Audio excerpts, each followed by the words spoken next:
आइए आज का स्वाध्याय शुरू करते हैं। गुरुदेव हमें बता रहे हैं, आंखें खोल कर जो प्रत्यक्ष पदार्थ दृष्टिगोचर होते हैं उन्हें देखना या दर्शन कहते हैं। दर्शन प्रत्यक्ष है। भगवान का दर्शन स्थूल रूप से प्रतिमाओं एवं चित्रों के रूप में किया जाता है। विराट दर्शन के रूप में भी प्रक्रिया संपन्न हो सकती है। इस निखिल ब्रह्मांड को ईश्वर की साकार प्रतिमा माना जा सकता है। पूजा कक्ष में, देव मंदिर में स्थापित प्रतिमाओं को भी भगवान के रूप में देखा जा सकता है। गुरुदेव कह रहे हैं कि जो आंखें खोलकर हम किसी भी चीज को देखते हैं तो उसको प्रत्यक्ष पदार्थ, उसको दृष्टिगोचर होते हैं। उसको देखना या दर्शन कहना कहते हैं। मतलब फिजिकली आंखों से जो भी चीजें देख रहे हैं उसको देखना कहेंगे या दर्शन करना कहते हैं। ये प्रत्यक्ष चीज हो रही है, ये हमारे समक्ष ऐसी घटना घट रही है। इसमें इमेजिनेशन या विजुअलाइजेशन का कोई काम नहीं है, ये प्रत्यक्ष है, जो है वो दिख रहा है। भगवान का दर्शन स्थूल रूप से गुरुदेव कह रहे हैं प्रतिमाओं एवं चित्रों के द्वारा किया जा सकता है, और विराट दर्शन के रूप में निखिल ब्रह्मांड को ही ईश्वर की साकार प्रतिमा माना जा सकता है। पूजा कक्ष में, देव मंदिर में जो स्थापित प्रतिमा है उसको भी गुरुदेव कह रहे हैं कि भगवान माना जा सकता है। पूरी तरह से उसको, उसके प्रति भी अपनी पूरी श्रद्धा भगवान के भाव से समर्पित की जा सकती है। अवतारी महामानवों में, गुरुजनों में भी श्रद्धा का आरोपण करके उन्हें ईश्वर की चलती बोलती प्रतिमा समझा जा सकता है। भगवान के रूप में पूजा कक्ष में, देव मंदिर में स्थापित प्रतिमाओं को भी भगवान के रूप में देखा जा सकता है। अवतारी महामानवों ने गुरुजनों में भी श्रद्धा का आरोपण करके उन्हें ईश्वर की चलती फिरती मूर्ति समझा है। यहाँ क्या बता रहे हैं, एक जो हम प्रतिमा रखते हैं अपनी पूजा वाले कमरे में, भगवान कृष्ण हैं, सरस्वती माता है, लक्ष्मी माता है, ये सभी जो हमारे धर्म में स्थापित जो स्वरूप है ईश्वर का, देवताओं का, वो तो हम मानते ही हैं। लेकिन गुरुदेव कह रहे हैं कि अवतारी चेतनाओं का, अवतारी महामानवों का और गुरुजनों को भी श्रद्धा का आरोपण करके, उनके प्रति अपना श्रद्धा विकास करके, अपने अंदर उनके प्रति निष्ठा का आरोपण करके उनको भी ईश्वर की ही चलती बोलती प्रतिमा समझा जा सकता है। मतलब मनुष्य के रूप में साक्षात ईश्वरीय चेतना हमारे समक्ष है, ऐसा भाव अपने गुरु के प्रति रखा जा सकता है और रखना भी चाहिए, तभी ये सार्थक होता है पूरा क्रम। अभिनय के सहारे भी दिव्य प्रेरणाओं को आंखों के सहारे मस्तिष्क तक पहुंचाया जाता है। पुस्तकें पढ़ते हुए भी नेत्र सद्ज्ञान की कल्पनाओं सहित मस्तिष्क में दिव्य स्थापनाएं करते हैं। तीर्थों, नदियों, पर्वतों, वृक्षों, स्मारकों में ऐसी ही अनुभूतियां होती हैं। यह प्रत्यक्ष दर्शन हुआ। स्थूल पदार्थों के सहारे चेतना को प्रभावित करने का यही तरीका है। कर तो हम कनेक्शन चेतना के साथ रहे हैं, सूक्ष्म जगत, ब्रह्मांडीय चेतना, ईश्वरीय चेतना के साथ कनेक्ट करने का प्रयास कर रहे हैं, लेकिन हमने जो मीडियम बनाया है, जो माध्यम बनाया है, वो स्थूल आकार में है। किसी भी तरह की चित्र, कोई भी प्रतिमा, कोई भी मूर्ति, गुरु का स्वरूप, ये सारी चीजें, ब्रह्मांड का ये सारा स्वरूप, ये क्या है, ईश्वर के सूक्ष्म जो चेतना का वो स्थूल रूप में हम उसको देख रहे हैं, दर्शन कर रहे हैं। स्थूल पदार्थों के सहारे चेतना को प्रभावित करने का यही तरीका है ना। अगर हम चेतना को प्रभावित करना चाहते हैं तो हमें स्थूल पदार्थों का सहारा लेना पड़ेगा। शुरुआत जो जर्नी की है वो इस तरह से होती है। एकदम से निराकार का ध्यान नहीं कर सकते, बहुत देर तक उस प्रकाश को फोकस करना मुश्किल होता है। उसके साथ संबंध बनाए रखना, उससे बातचीत करना या उनके साथ आत्मीयता का विकास करना थोड़ा डिफिकल्ट होता है। लेकिन अगर किसी आकार में हम लेते हैं तो हमारा जो एक विजन बनता है, जो इमेजिनेशन धारणा बनती है, उसके प्रति जो हमारी भावनाएं अपने आप निकलती हैं, वो एक नेचुरल प्रोसेस में होता है। फिर उसमें इमेजिनेशन कम है और हमें जो चीज़ सामने दिख रही है उसके प्रति सिर्फ हम भाव की तरफ अब ज़्यादा फोकस्ड हैं, तो इजी रहता है। और प्रभावित करने का गुरुदेव कह रहे हैं यही तरीका है। इससे आगे सूक्ष्म जगत में प्रवेश करने का प्रयोग आता है। इसका जो नेक्स्ट स्टेप है वो क्या है, इससे और फाइन लेवल पे जाना, सटल हो जाना और सूक्ष्म जगत पे जाना। इसमें जो देखा जाता है वह पदार्थ परक नहीं, भाव निर्मित होता है। इसमें जो देखा जा रहा है, इसमें भी देखने का क्रम है। देखने का क्रम स्थूल में भी था, अब देखने का क्रम सूक्ष्म जगत में भी है। यहाँ पे दृष्टि की सूक्ष्मता चाहिए, दिव्य दृष्टि होना कह लें, दृष्टियों का, तन्मात्राओं का विकास कर लेना, है ना। जो सूक्ष्म रूप से एग्जिस्ट कर रहा है उसको पूरी तरह से विजुअलाइज कर पाना, फील कर पाना। यहाँ गुरुदेव कह रहे हैं कि इसमें जो देखा जाता है और वह पदार्थ नहीं है, भाव निर्मित होता है। उस वहाँ पे किसी मैटर के फॉर्म में, किसी चीज के आकृति के फॉर्म में नहीं है दिख रही कोई चीज। वहां जो चीज दिख रही है वो बेस होती है हमारे भाव, हमारी श्रद्धा, हमारा इमेजिनेशन, विजुअलाइजेशन किस स्तर का है, उस तरह की चीजें हमें दृष्टिगोचर होंगी। देखने के लिए चर्म चक्षु से नहीं, ज्ञान चक्षु से काम लिया जाता है। यहाँ जिस देखने की बात गुरुदेव कर रहे हैं वहां ज्ञान चक्षु काम आएगा। दृष्टिकोण जो शब्द है वो हमारे अंडरस्टैंडिंग के लेवल पर, ज्ञान के लेवल पर हमें सामने वाली व्यक्ति कैसा दिख रहा है, ज्ञान के स्तर पर हमें ये परिस्थिति कैसी दिख रही है, ये ज्ञान चक्षु से काम लेना है। यही ध्यान धारणा है, इसी को ध्यान धारणा कहते हैं। Focused, but focused on the basis of knowledge, ज्ञान चक्षु, इंटेलेक्ट। इंटेलेक्ट के बेस पे, अपने अंडरस्टैंडिंग के बेस पर वो कितना रिफाइन हो गया है, वो कितना सूक्ष्म हो गया है, और उस बेस पे हमें कोई परिस्थिति, कोई व्यक्ति कैसा कैसा समझ में आ रहा है, कैसा दिख रहा है, इसी को ध्यान धारणा कहते हैं। ध्यान में दिव्य चक्षु ज्योतिर्मय करने पड़ते हैं। जो दिव्य चक्षु हैं उसको एक्टिवेट करना पड़ता है। ज्योतिर्मय का मतलब अब वो उसके अंदर देखने की क्षमता आ गई, वो अब एक्टिवेट हो गया। ज्योतिर्मय करना पड़ता है दिव्य चक्षुओं को, स्थूल रूप में नहीं, सूक्ष्म में ये सारे काम हो रहे हैं। सामान्यतः वे धुंधले पड़ते रहते हैं। कल्पना से देखा जाता है वह प्रायः वही होता है जो चर्म चक्षुओं से रुचि पूर्वक देखा जा रहा है। गुरुदेव क्या कह रहे हैं कि सामान्य जनरली उनकी जो कंडीशन है वो बिल्कुल शिथिल हो गई होती है। क्यों? हमारा उस पूरे इस जीवन क्रम में उसकी तरफ ध्यान नहीं होता है। क्यों? हम जो हमें फिजिकल आंखों से दिख रहा है, स्थूल चक्षुओं से हम जो देख पा रहे हैं, वैसा ही सूक्ष्म बनता चला जाता है और हम बिल्कुल ही मटेरियलिस्टिक लेवल पे ही देखना, समझना चीजों को शुरू कर देते हैं। लेकिन गुरुदेव कह रहे हैं वह प्रायः वही होता है जो चर्म चक्षुओं से रुचि पूर्वक देखा जाता है ना। वो जो सूक्ष्म दिव्य चक्षु का जो एफिशिएंसी है नॉर्मली उसी लेवल की होती है जो हम चर्म चक्षुओं से देख पा रहे हैं, जिसमें देखने की हमारी रुचि है ना। आप देखेंगे कि जिस चीज के प्रति हमारा इंटरेस्ट है, जो देखने में जिस चीज को आनंद आता है, उसके लिए आपको बहुत ताकत लगाने की जरूरत नहीं पड़ती। उसको आंख बंद करके विजुलाइज करने के लिए वो एकदम से आ जाती है ना। जिस मतलब हमारी वृत्ति है जो उस आकृति को पसंद कर रही है, तो एफर्ट नहीं लगता। और जनरली क्या होता है, अधिकतर लोगों की स्थिति जो है वो सूक्ष्म, जो स्थूल चक्षु देख पा रहे हैं, जो चर्म चक्षु देख पा रहे हैं, वो ही सूक्ष्म में भी हमें दिखने लग जाते हैं हमारी रुचि के अकॉर्डिंग। इसके अतिरिक्त जो देखा नहीं गया है वह उपेक्षा पूर्वक देखा गया, उसका ध्यान करने में विशेष प्रयत्न करना पड़ता है। गुरुदेव कह रहे हैं इसके अतिरिक्त जो देखा नहीं गया है या जो उपेक्षा पूर्वक देखा गया। अब जब गुरुदेव ध्यान करवाते हैं, मान लीजिए एक उपेक्षित मनस्थिति में हम लोग ध्यान करें, हाँ बोल रहे हैं गुरुदेव सूर्य में विलीन, बोल रहे हैं चक्रों का जागरण, बोल रहे हैं कमल खिल गए, लेकिन हमारा जो इंटरेस्ट है वो नहीं है उसमें, हम सिर्फ एक रूटीन को फॉलो करने के लिए सुबह बैठ गए हैं, तो वो इतना इफेक्टिवली विजुअलाइज नहीं होगा, काम नहीं करेगा, और उसका ध्यान कर पाना सरल नहीं होगा। मतलब उसमें बहुत एफर्ट लगाने की जरूरत पड़ेगी, उसमें विशेष प्रयत्न करना पड़ता है। क्यों? हमारा इंटरेस्ट कम है, हमने उस पर ध्यान या फोकस नहीं दिया। गुरुदेव बता रहे हैं दिव्य चक्षुओं की जागृति करने का अभ्यास अंतः त्राटक के माध्यम से होता है। ये कैसे दिव्य चक्षु कैसे जागेंगे?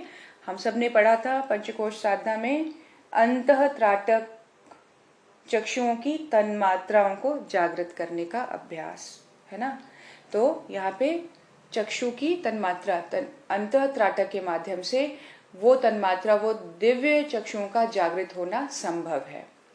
अंतः त्राटक में किसी आकर्षक वस्तु को पहले आंखें खोलकर प्रत्यक्ष रूप से विशेष रुचिपूर्वक देखा जाता है, पीछे आंखें बंद करके उस दृश्य को उसी स्थान पर उसी रूप में कल्पना द्वारा देखने की चेष्टा की जाती है। बिल्कुल सेम वही चीज बता रहे हैं गुरुदेव कि किसी चीज को पहले आंखें खोल के देखो, बहुत रुचिपूर्वक देखो, उसके एक एक चीज को देखो, उसको बहुत मान्यूटली उसको आपको ऑब्जर्व करना है, फिर कोशिश करना है कि उतने जितनी देर देखा है उसके आधे समय तक आप आंखें बंद करके उसको विजुअलाइज करने का प्रयास करें। इस प्रैक्टिस में क्या होगा कि धीरे धीरे धीरे धीरे वो आकृति आंख बंद करके जब हम विजुअलाइज करते हैं तो वो क्लैरिटी आती जाएगी कुछ दिनों के प्रयास से। गुरुदेव कह रहे अभ्यास से कुछ समय में साधक का कल्पना तंत्र ऐसा हो जाता है जिसका ध्यान करना है वह दिव्य चक्षु से कल्पना क्षेत्र में अधिक स्पष्ट दिखाई देने लगे। आरंभ में तो धुंधले एवं अस्थिर चित्र ही दृष्टिगोचर होते हैं। त्राटक देव प्रतिमाओं के माध्यम से किया जाता है। अब गुरुदेव बता रहे हैं कि ये जो प्रोसेस है इसको धीरे धीरे बढ़ाने से क्या होता है कि वो विजुलाइज करना इजी हो जाता है और जो दिव्य चक्षु है उसमें एक क्लैरिटी आने लग जाती है, किसी भी इमेज को लेकर स्पष्ट दिखाई देने लगता है। आरंभ में गुरुदेव कह रहे हैं कि ये स्थिर धीरे धीरे होगा तो आरंभ में धुंधला ही रहेगा। प्रैक्टिस को कंटिन्यू रखने से चित्त स्थिर होगा, चित्त एकाग्रचित होगा और ये दृष्टि गोचर होते होते बिल्कुल ये क्लैरिटी हो जाएगी कि जो इमेजिन करना है वो पूरी तरह से आंख बंद करके आप ऐसे देख रहे हैं जैसे वो चीज आपके सामने ही पड़ी हुई है। इतनी क्लैरिटी दृष्टिगोचर हो जाएगी। त्राटक देव प्रतिमाओं के माध्यम से भी किया जाता है। अब त्राटक के लिए आप अपने मनपसंद की कोई भी चीज ले सकते हैं। आप माँ गायत्री की बहुत सुंदर सुंदर फोटोएं हैं, बहुत जिसमें वो एकदम ही खूब सारे गहनों से भरी हुई हैं, बहुत दिव्य लग रही हैं, एकदम ऐसा लग रहा है कि समस्त विश्व की सुंदरियों को भी अगर एकत्रित कर दिया जाए तो उनकी सुंदरता के सामने समस्त ब्रह्मांड फीका है। इस तरह का मन को पूरी तरह से आकर्षित कर देने वाला स्वरूप की प्रतिमा को लिया जा सकता है।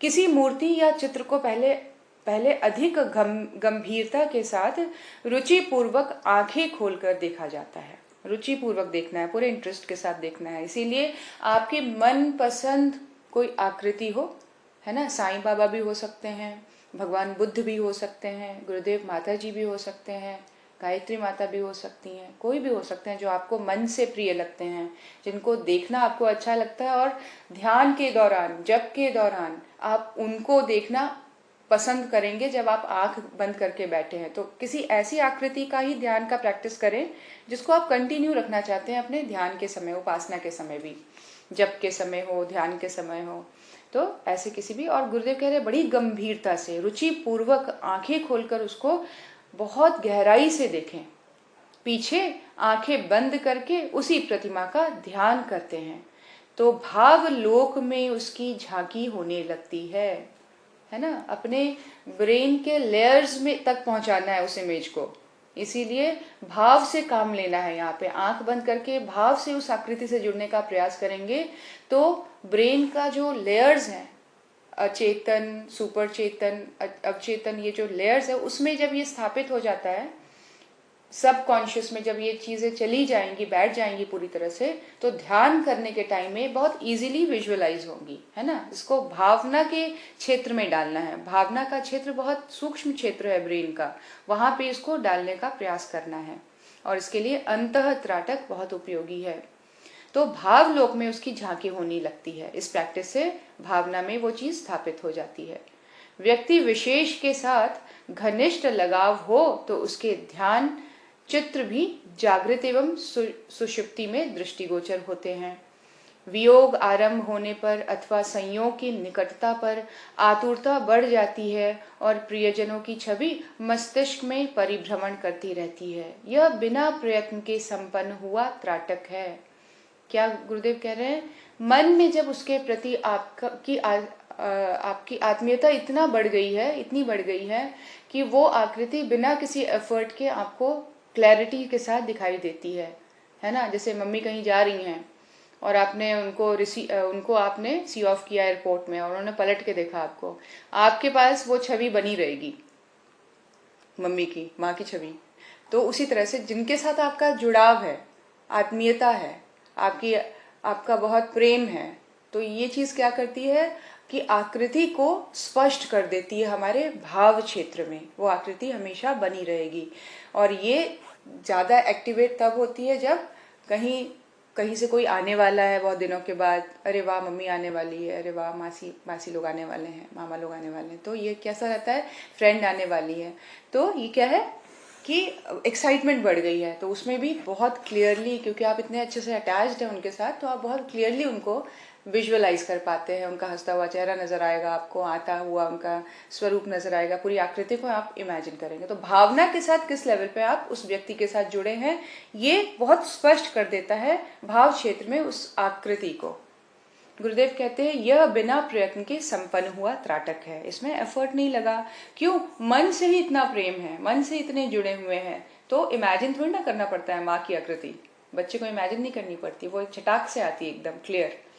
वैसे ही गुरुदेव बता रहे हैं दीपक के सहारे त्राटक अभ्यास का प्रचलन अधिक है। दीपक को प्रायः 3 फुट दूरी पर कंधों की ऊंचाई की सीध पर रखा जाए, उसे 10 सेकंड खुली आंखों से देखकर पलक बंद कर लिए जाते हैं और फिर उसी स्थान पर दीपक का दिव्य चक्षुओं से ध्यान किया जाता है। गुरुदेव ने पहले पॉस्चर बता दिया कि मान लीजिए अगर आप त्राटक कर रहे हैं दीपक के सहारे, तो इसका बहुत अधिक प्रचलन है, बहुत इफेक्टिव है। गुरुदेव कहते हैं इसके लिए जो डिस्टेंस दीपक का और आपका होना चाहिए वो 3 फुट का हो, और दीपक जो है वो इस तरह से रखी जाए कि जिसको देखने के लिए आपको गर्दन ऊपर नीचे ना करनी पड़े, उस लेवल पर कंधे की ऊंचाई तक हो, ताकि वो दीपक बड़े आराम से बिना गर्दन को नीचे झुकाए ऊपर उठाए आप उसको बिल्कुल अपने ही स्ट्रेट लेवल पर आंखों को सीधा रखकर उसको देख पा रहे हैं, ये स्थिति हो।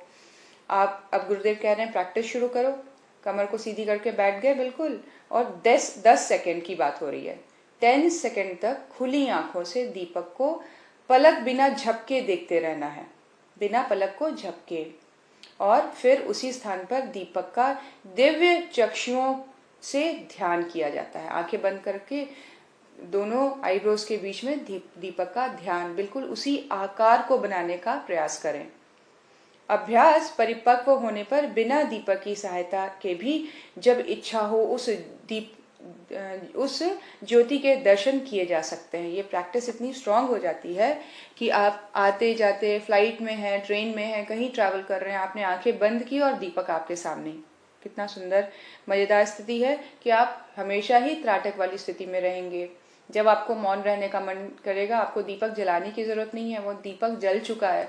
और इस प्रैक्टिस के थ्रू ये बहुत क्लियरली विजुअलाइज करने की स्थिति में साधक आ जाता है। परिपक्व होने की बात है कि हमने कितना कंटिन्यू, अब थैंकफुली देखिए हमें गुरुदेव माता जी के साथ रोज 1:30 बजे कर रहे हैं, उसी प्रयास को बहुत गंभीरता से करें। मात्र 20 मिनट की प्रैक्टिस है, और 20 मिनट में भी सिर्फ माता जी का जो गायत्री मंत्र उच्चारण है वो सिर्फ 15 मिनट का है। 15 मिनट काफी होता है। गुरुदेव यहाँ 10-10 सेकंड की बात कर रहे हैं।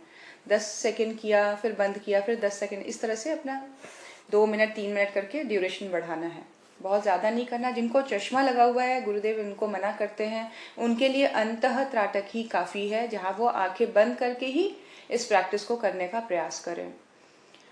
गुरुदेव बताते हैं चंद्रमा, तारे, प्रातःकालीन सूर्य, बल्ब जैसे प्रकाशवान अन्य पदार्थों को कुछ क्षण देखकर पीछे उसको ध्यान के लिए चुना जा सकता है। किसी भी ऐसी वस्तु का भी हम कर सकते, जरूरी नहीं दीपक जलाना है। आप चंद्रमा का भी, आपके घर में ऐसी स्थिति है जहाँ रात को बहुत क्लियर चंद्रमा आपको दिखाई पड़ता है तो उसके ऊपर त्राटक कर सकते हैं। उगता हुआ सूरज दिखता है तो उसके ऊपर त्राटक किया जा सकता है। घर में बल्ब है तो बल्ब जलाकर भी कर सकते हैं, और कोई चीजें अगर कमी है तो बल्ब से भी किया जा सकता है ना। तो ये अलग अलग चीजें हैं। ब्राइट चीजें बहुत जल्दी इफेक्ट डालती हैं इमेजिनेशन को स्टेबल करने में, इसीलिए ब्राइट कोई भी प्रकाश होने वाली चीज का हेल्प किया जाता है इनिशियली, और ये इफेक्टिव होता है बहुत प्रैक्टिस के लिए। गुरुदेव आगे बता रहे हैं पीछे कम प्रकाश की वस्तुएं भी ध्यान के लिए चुना जा सकता है। इनिशिएट कैसे करना है? ऐसी किसी चीज से जिससे प्रकाश निकल रहा हो, लेकिन बाद में जब ये प्रैक्टिस डीप हो जाती है तो आप किसी भी एक ऐसे वस्तु को ले सकते हैं जो आपके लिए प्रिय है। फूलों को ले सकते हैं, प्रतिमा को लिया जा सकता है। जरूरी नहीं है कि हर एक चीज से प्रकाश निकलने वाली स्थिति ही हमेशा बनी रहे, नहीं। इनिशियली इस प्रैक्टिस को स्टेबल करने के लिए, अंतः त्राटक को मजबूत करने के लिए आप किसी प्रकाशवान चीज को लें। गुरुदेव बता रहे हैं इसके लिए वृक्ष, जलाशय, मंदिर, व्यक्ति विशेष आदि को भी इस अभ्यास के लिए चुना जा सकता है। मेस्मेरिज्म में सफेद कागज पर काली स्याही से गोला बनाकर भी घूरने की क्रिया की जाती है। यही प्रयोजित वस्तु कुछ समय देखने और उस छवि को मस्तिष्क में जमा लेने पर अभीष्ट ध्यान करने में सरलता हो सकती है। प्रकाश ज्योति या इष्ट देव की छवि का प्रायः इसी प्रकार का ध्यान किया जाता है। हम लोगों ने पढ़ा था, गुरुदेव ने पहले ही बताया था कि मेस्मेरिज्म से रिलेटेड जो ध्यान है, जिसमें कागज और किसी वस्तु का ध्यान किया जाता है, तो भाव अगर आंखों की शक्ति को बढ़ाने का है या सम्मोहक शक्ति को या नेत्र को दिव्य बनाने के पीछे एम है, तो इसका आध्यात्मिक जो वो है प्रभाव वो नहीं मिलेगा। बहुत क्लियर गुरुदेव ने बताया था कि आप किस इंटेंशन के साथ ये साधनाएं कर रहे हैं, वो इंटेंशन में क्लैरिटी होनी बहुत ज़रूरी है। हिप्नोटिज्म, मेस्मेरिज्म के लिए लोग कई बार इसका नेगेटिव यूज़ भी करते हैं। तेज तो आ जाता है उनकी आंखों में, लेकिन फिर किसी को सम्मोहन करने का और किसी को वशीकरण के लिए वो प्रयुक्त होता है। ये ताकत है जो आएगी ही आएगी, लेकिन आप किस प्रोसेस के लिए कर रहे हैं, आध्यात्मिक उन्नति के लिए कर रहे हैं, और भी सूक्ष्म स्तर पर फिर इसका प्रभाव आपके कोशों पे पड़ेगा, इसका प्रभाव मनस क्षेत्र पे पड़ेगा। तो ये डिफरेंट इफेक्ट होता है, हम किस उद्देश्य के साथ इसको कर रहे हैं। तो गुरुदेव ने बहुत क्लियर किया था लास्ट टाइम कि अगर आपको अंतः त्राटक अपनी आध्यात्मिक उन्नति के लिए करना है, तो निश्चय ही आप किसी प्रकाशवान वस्तु का सहारा लें, देवी देवताओं की आकृति का सहारा लें। इसका जो इफेक्ट है वो स्पिरिचुअल है, आध्यात्मिक प्रभाव इस प्रैक्टिस के थ्रू आपको मिल सकता है, रिजल्ट्स। गुरुदेव बता रहे हैं आगे, ध्यान में प्रधानतया रूप कल्पना ही प्रमुख है। प्रमुख क्या है? रूप की कल्पना हो जाना, क्लियर विजुअलाइज कर सकना किसी भी रूप आकृति का। दिव्य चक्षुओं से कल्पना नेत्रों के सहारे भाव चित्रों को गढ़ा जाता है और उन्हें मनः लोक में देखा जाता है। यह ध्यान की अधिक प्रचलित प्रक्रिया है। क्या कह रहे हैं गुरुदेव?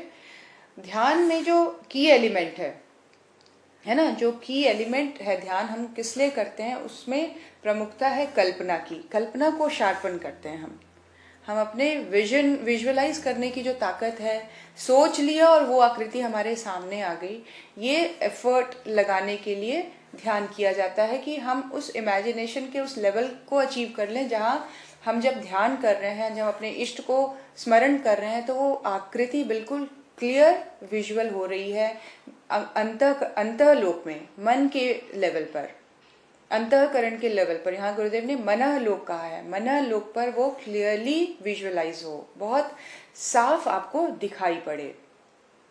यह ध्यान की अधिक प्रचलित प्रक्रिया है। अन्य ज्ञानेंद्रियों के सहारे भी ध्यान हो सकता है, ज्ञानेंद्रियों का सहारा लिया जा सकता है ध्यान के लिए। ध्यान मन को एकाग्र करना, मन को एकाग्र करना समस्त ज्ञानेंद्रियों के द्वारा भी किया जा सकता है। गुरुदेव बता रहे हैं कर्णेंद्रिय के सहारे शब्दों का ध्यान किया जाता है। शंख, घड़ियाल, घंटी, झांझ आदि बजाना और फिर उस ध्वनि का ध्यान करना, यह स्थूल नाद योग है। क्या कह रहे हैं गुरुदेव? बिल्कुल वही नाद जो अनाहत है, जो अनाहत नाद के रूप में हम जानते हैं, जिसमें आवाज उसी शंख की, बांसुरी की, घंटे इसकी आती है। तो उसी को पहले तुम स्थूल लेवल पे करो। गुरुदेव कह रहे हैं कि स्थूल लेवल पर भी कर्ण की ज्ञानेंद्रियों को उजागर करने के लिए उसी प्रकार से स्थूल लेवल पर उस प्रैक्टिस को किया जा सकता है, जहां हम पूरी तरह से एकाग्र होकर कान से शंख की ध्वनि, घड़ियाल की ध्वनि, घंटी की ध्वनि, है ना, इस तरह की बांसुरी की ध्वनि को सुनने का पूरी एकाग्रता के साथ प्रयास करते हैं। जैसे 10 सेकंड सुना, फिर रोक के फिर इमेजिन करने का प्रयास किया कि मैंने क्या क्या सुना और जो सुन रही थी उसमें कौन कौन से इंस्ट्रूमेंट थे। तो ये क्या है? सूक्ष्म कर्णेंद्रियों को जागृत करना। गुरुदेव कह रहे हैं सूक्ष्म जगत में अनाहत ध्वनियां विचरण करती हैं। ये भी हमने पढ़ा था नाद योग में, शब्द योग में गुरुदेव बताया था हम लोगों को, ये आनंदमय कोश से रिलेटेड गुरुदेव ने बताया था। तो सूक्ष्म जगत में अनाहत ध्वनि आप सबको याद होगी, जिसके लिए किसी भी तरह की कॉलिजन की जरूरत नहीं है फिजिकल लेवल पे। कोई दो वस्तु टकराते हैं तब आवाज अगर होती है तो उसको आहत नाद कहा जाता है। अनाहत नाद जहाँ कॉलिजन नहीं है, जहाँ कोई दो चीज आपस में घर्षण या टकरा नहीं रही है, ये ऑटोमेटिक एक साउंड है जो समस्त ब्रह्मांड में विचर रहे हैं अनंत काल से। जब से इसकी क्रिएशन हुई है, बिग बैंग कह लीजिए या जो भी है जो क्रिएट किया है, वो जो साउंड है वो आज भी एग्जिस्ट कर रहा है, वो कंटिन्यू चलता ही चला जाएगा, वो कभी खत्म नहीं होगा। तो उसी को ही जब ऋषियों ने सुना है तो उसको ही अनाहत नाद कहा है। सूक्ष्म जगत में अनाहत ध्वनियां विचरण करती हैं, उन्हें सूक्ष्म कर्णेंद्रियों से विशेष एकाग्रता एवं तन्मयता की मनस्थिति बनाकर सुना जा सकता है। उसी ध्वनियों को जो अभी है सूक्ष्म में, जो ब्रह्मांडीय लेवल पर वो तैर रही हैं, एग्जिस्ट करती हैं, गुरुदेव कह रहे हैं मन को जब हम एकाग्र कर लेते हैं, मन को बिल्कुल मनस्थिति को जब शांत कर लेते हैं और पूरी एकाग्रता और तन्मय हो जाते हैं उस साउंड को सुनने के लिए, तो हम उस साउंड को, उस दिव्य ध्वनि को, उस अनाहत ध्वनियों को हम सुन पाते हैं। अधिक प्रगति होने पर इस नाद साधना के सहारे सूक्ष्म जगत के दिव्य संदेश सुने जा सकते हैं और अविज्ञात को विज्ञात की तरह जाना जा सकता है। इसी ध्वनि के श्रवण के बाद का स्टेट है, गुरुदेव बता रहे हैं कि अगर ये क्लियरली सुन पाए तो आगे का स्टेट क्या है कि हम सूक्ष्म जगत से आ रहे संदेशों को ले पाएंगे, मैसेजेस वहां से हम लोगों को मिल पाएंगे, क्लियर मैसेजेस। जैसे हम कुछ किसी से बात करके हटे हैं, किसी ने आके हमें कुछ संदेश दिया है, वो इतना क्लियर होगा। तो प्रैक्टिस स्थूल रूप से नाद के श्रवण का या कर्णेंद्रियों के सूक्ष्म शक्तियों के जागरण का, इसके द्वारा हम सूक्ष्म लोक से दिव्य संदेशों को सुनने की स्थिति में आ जाते हैं कंटिन्यूअस प्रैक्टिस के बाद। और अविज्ञात, जो ज्ञात नहीं हो पाया आज तक, ऋषि मुनियों ने इतना सारा विज्ञान, इतना सारे शास्त्र, इतना सारा ज्ञान कैसे लिख दिया? इसी के माध्यम से लिखा जब उन्होंने ब्रह्मांडीय चेतना के साथ जब वो कनेक्ट हुए, सूक्ष्म जगत के साथ जब वो शब्दों के स्तर पर, माइंड, विचारों के स्तर पर कनेक्ट हुए, तब उन्होंने वो सारा ज्ञान उनके ऊपर बौछार हो गया और उन्होंने उसको फिर शब्दों में डाल दिया, शास्त्रों के रूप में, पुराणों के रूप में, है ना। ये सारी चीजें हम यहाँ साइंस समझ सकते हैं कि ये कैसे इनिशिएट हो रहा है। इनिशियली ये सिर्फ और सिर्फ जिस इंद्रियों को हम समझते हैं कमजोर करने वाले हैं, उन्हीं इंद्रियों को कंट्रोल करके हो रहा है, उन्हीं इंद्रियों के प्रति संयम रख के हो रहा है, उन्हीं को की सूक्ष्म शक्तियों को, तन्मात्राओं को जागृत करके ये संभव हो रहा है। ये उन्नति का कितना बड़ा द्वार है ये इंद्रियां, ये गुरुदेव बता रहे हैं कैसे मन की एकाग्रता के द्वारा, और अल्टीमेटली ये भी मन को एकाग्रचित करने में पूरी तरह से सहायक होते हैं। गुरुदेव बता रहे हैं इसी तरह नासिका से कोई तीव्र गंध सूंघना और उसे हटाकर ध्यान द्वारा उसी गंध की अनुभूति करना ज्ञानेंद्रिय द्वारा ध्यान साधना का अभ्यास है। अब यहाँ पे गुरुदेव क्या बोल रहे हैं कि हर एक इंद्रियों की ज्ञान इंद्रिय जागृत करके अपने अंतः क्षेत्र में कनेक्शन स्थापित करने का मार्ग प्रशस्त किया जा सकता है ब्रह्मांडीय चेतना के साथ। हर एक इंद्रिय वो द्वार खोल रही है, हर एक इंद्रिय इतनी बड़ी पॉसिबिलिटी को लेके चल रही है अपने साथ। आंखें मात्र ये आंखें नहीं हैं, देखिए कितनी जबरदस्त चीज को हम लेके चल रहे हैं अगर हम थोड़ा सा और डीप में जाके अपने स्वरूप को जाने। गुरुदेव आज हमें और ज्यादा डायसेक्ट करके बता रहे हैं तुम हो कौन, तुम्हारी पॉसिबिलिटीज क्या हैं, तुम क्या से क्या कर सकते हो, जान सकते हो।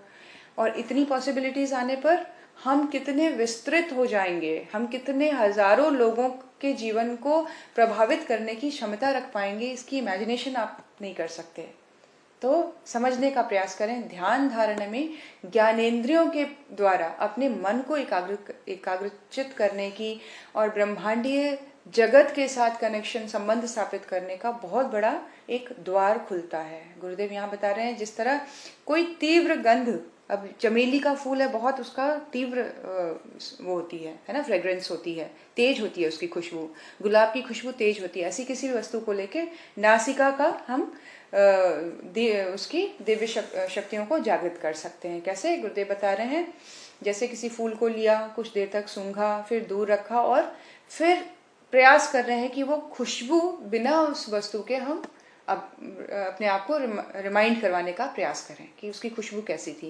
या चमेली की खुशबू है तो अभी कैसी है, अगर आप कर सकते हैं इमेजिनेशन के तौर पे तो अभी कर सकते हैं कि चमेली की खुशबू कैसी आती है या गुलाब की खुशबू कैसी होती है। उसी तरह गुरुदेव बता रहे हैं जिह्वा से मिर्च, मिश्री, नमक, नींबू जैसे स्वाद वाले पदार्थ चखना और पीछे वैसे ही स्वाद की अनुभूति करना रसना की ध्यान प्रक्रिया है। त्वचा से ठंडी या गर्म वस्तुएं छूना, फिर उसे हटाकर उसी प्रकार की अनुभूति करना, यह स्पर्श की ध्यान साधना है। 5 ज्ञानेंद्रियों की ध्यान साधना, तन्मात्राओं को जागृत करना। और ये तन्मात्राएं आप सबको याद होगा हमारे 5 तत्वों के साथ जुड़ी हुई हैं। तो ये रिफाइन होती हैं, ये एक्टिवेट होती हैं, तो वो तत्व भी रिफाइंड होते हैं। और तत्व जब रिफाइंड होने लग जाते हैं तो स्वास्थ्य के लेवल पर, विचार के लेवल पर, शरीर की आकृति बनावट के लेवल पर, है ना, कफ पित्त और ये जो होता है वात पित्त कफ, इसके लेवल पर स्वास्थ्य जब हमारा सब कुछ ठीक होने लगता है तो किस प्रकार से ये सारी चीजें लिंक्ड हैं, है ना। हम लोगों ने पढ़ा था ये जल वायु और अग्नि ये वात पित्त कफ है। आकाश ये हमारा शब्द है, शब्द तत्व के साथ, तन्मात्रा के साथ जुड़ा हुआ है। स्पर्श और जो हमारा वो है गंध, ये पृथ्वी तत्व है। तो इस तरह से गुरुदेव बता रहे हैं कि तत्वों को ये लिंक करेगा आगे। तो तन्मात्राओं की जागृति ज्ञानेंद्रियों के माध्यम से किसी केंद्र बिंदु पर ध्यान एकाग्र करना त्राटक कहलाता है। उसी तरह गुरुदेव कह रहे हैं गर्म ठंडी चीज का भी कर सकते हैं कि भाई कोई चीज गर्म पकड़ी, फिर उसको रखा, फिर उसकी गर्माहट को महसूस किया। कोई चीज ठंडी पकड़ी, फिर उसको रखा, फिर उसकी ठंडक जो उसकी है उसको महसूस करना है। तो गुरुदेव कहते हैं इससे जो तितीक्षा इतनी बढ़ जाती है, तितीक्षा का जब बढ़ जाना है तो फिर हमारे ऊपर मौसम का परिवर्तन होना, जलवायु का परिवर्तन होना इफेक्ट नहीं करता है।